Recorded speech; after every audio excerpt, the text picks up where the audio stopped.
नमस्कार मित्रों, स्वागत है आपका नवीन आस्तिक टेल्स पर।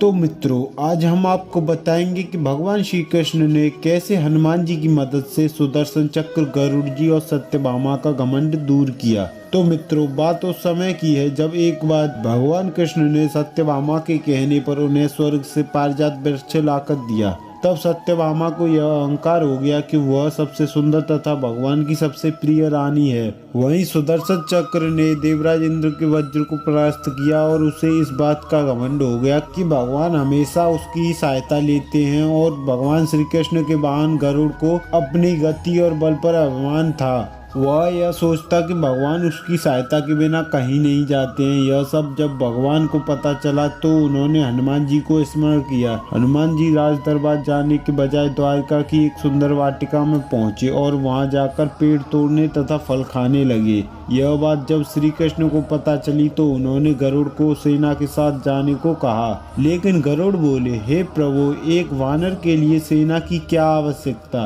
उसे तो मैं अकेला ही पकड़ लाऊंगा। यह कहकर वह चल दिए। जैसे ही गरुड़ ने हनुमान जी को फल खाने से रोका और उन्हें पकड़ने की कोशिश की, हनुमान जी ने गरुड़ को अपनी पूंछ में लपेटकर बहुत दूर समुद्र में फेंक दिया। फिर जैसे तैसे गरुड़ श्री कृष्ण के दरबार में पहुंचे और बोले, हे प्रभु, वह कोई साधारण कपि नहीं है, मैं उसे बलपूर्वक नहीं ला सकता। तब कृष्ण बोले, हे गरुड़, तब तो वह पवन पुत्र हनुमान ही हो सकते हैं। तुम उनसे कहना कि उनके प्रभु श्री राम ने उन्हें बुलाया है और उन्हें अपनी पीठ पर ले आना। तब गरुड़ ने ऐसा ही किया। वह हनुमान जी को खोजता हुआ बहुत दूर मलय पर्वत पर जा पहुंचा, जहां उसे हनुमान जी मिले। तब गरुड़ ने क्षमा मांगी और कहा, आपको प्रभु श्री राम ने बुलाया है, आप मेरी पीठ पर बैठ जाओ, मैं आपको अपनी तीव्र गति से प्रभु के पास अतिशीघ्र पहुंचा दूंगा।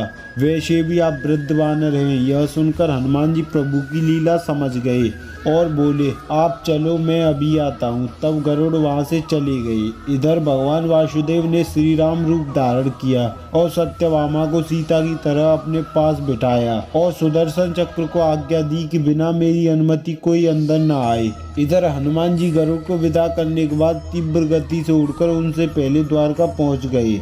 जब महल के द्वार पर सुदर्शन चक्र ने उन्हें रोका तो वे सुदर्शन चक्र को अपने दांतों में दबाकर भगवान के समक्ष उपस्थित हुए। तब भगवान ने पूछा, हे हनुमान, आप अंदर कैसे आए? क्या आपको किसी ने रोका नहीं? तब हनुमान बोले, हे प्रभु, मुझे द्वार पर सुदर्शन चक्र ने रोका था, लेकिन मैं आपके दर्शन में विलंब नहीं कर सकता तथा सुदर्शन को अपने दांतों से बाहर निकाला।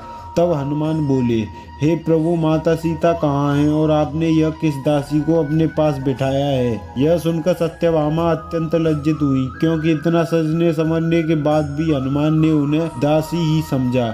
इधर गरुड़ तीव्र गति से उड़ने के कारण हाँफते हुए दरबार में पहुंचे और वहां हनुमान जी को पहले ही पहुंचा हुआ देखकर वह चकित हो गए और उनके चरणों में जा गिरे। और इस तरह तीनों का अहंकार नष्ट हो गया और वे प्रभु का नमन करने लगे। मित्रों, भगवान अपने भक्तों में अहंकार नहीं देख सकते।